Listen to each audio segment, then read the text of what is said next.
Hola, ¿qué tal? Muy buenas tardes, estimados estudiantes. Pues el día de hoy vamos a hablar sobre un tema muy importante dentro de este contexto para que nosotros vayamos interpretando la importancia de los derechos y obligaciones que nosotros tenemos, ¿no? Que de cierta manera, pues los derechos los vamos a definir, pues más que nada como unas facultades o prerrogativas que una persona pues posee, ¿no? Y obligaciones, pues en este caso son responsabilidades o deberes que una persona pues debe cumplir, ¿no? Esos son contextos muy importantes a lo que se refiere a los derechos y obligaciones. Pues llegamos a qué son los derechos de la ciudadanía, que esto les va a ayudar y las dos preguntas consiguientes para definir sus respuestas en la actividad de la unidad 3, ¿no? Bueno, regresamos con lo que parte de lo que son los derechos de la ciudadanía y lo podemos tomar como libertades fundamentales, que pues de cierta manera se reconoce a todas las personas que son consideradas ciudadanos de un país.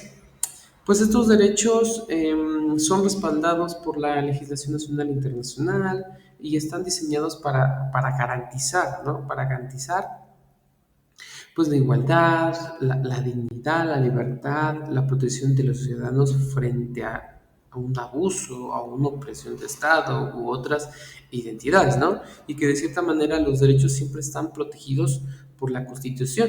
Y como parte de la ciudadanía, pues de cierta manera tenemos pues el derecho para que el gobierno de tu país incluso sea modificado en dado caso que trabaje por el bienestar común, ¿no? Y que basado en eso podemos referirnos pues a tres derechos muy importantes dentro de esta pregunta.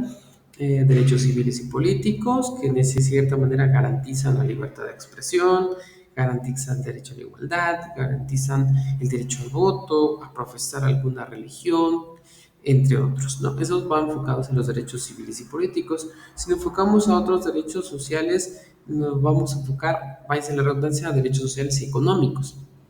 Pues esos derechos son los que incluyen la educación, el derecho a la salud, el derecho al trabajo digno o el derecho a un trabajo también que sea remunerado, ¿no? Basado al trabajo, ¿no? Derechos culturales, que en estos casos son derechos que protegen la identidad cultural, de la participación de la vida, participación en la cultura, participación en el acceso de la cultura y entre otros puntos, ¿no? Aquí eso es a lo que se refiere basado en la pregunta de qué son los derechos de la ciudadanía.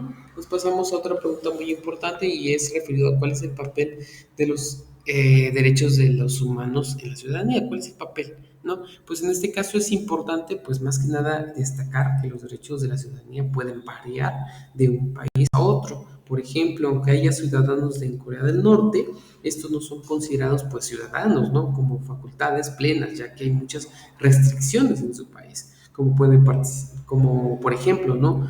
No pueden participar libremente en las elecciones, tampoco pueden viajar libremente en otros países. El poder de esto está concentrado en un líder supremo y el partido gobernante quiere un partido gobernante, ¿no? Y no se permite la disidencia política ni la libertad de expresión. Entonces, aquí es donde podemos identificar la importancia de poder generar cuál es el papel fundamental de los derechos humanos, ya que no se ejercen los derechos o libertades civiles, ¿no? Entonces aquí es donde vamos identificando esta importancia y aquí es donde nos damos cuenta la libertad que va siendo algo muy esencial para poder hablar, poder participar en la ciudadanía, en la sociedad y a partir de la interculturalidad y el diseño de políticas públicas que ayuden a que cada ser humano ciudadano alcance la real y sustancial dignidad humana, ¿no? Que eso es lo que busca. Pero, ¿qué problema existe? Por ejemplo, acá nos dice problemas entre derechos humanos y prácticas represivas del Estado. Aquí es donde podemos generar puntos importantes sobre a lo que hablamos, como por ejemplo desapariciones forzadas, ¿no? Como agentes estatales, como grupos criminales que han sido señalados como responsables de esta práctica, ¿no? Y que implica a la privación de la libertad de una persona o de un grupo de individuos. Otro de los puntos importantes también que se habla dentro de estos problemas entre los derechos humanos y prácticas represivas del Estado, pues hablamos sobre la violencia y asesinatos, ¿no? Contra defensores de los derechos humanos, periodistas, activistas o que de cierta manera critican al gobierno.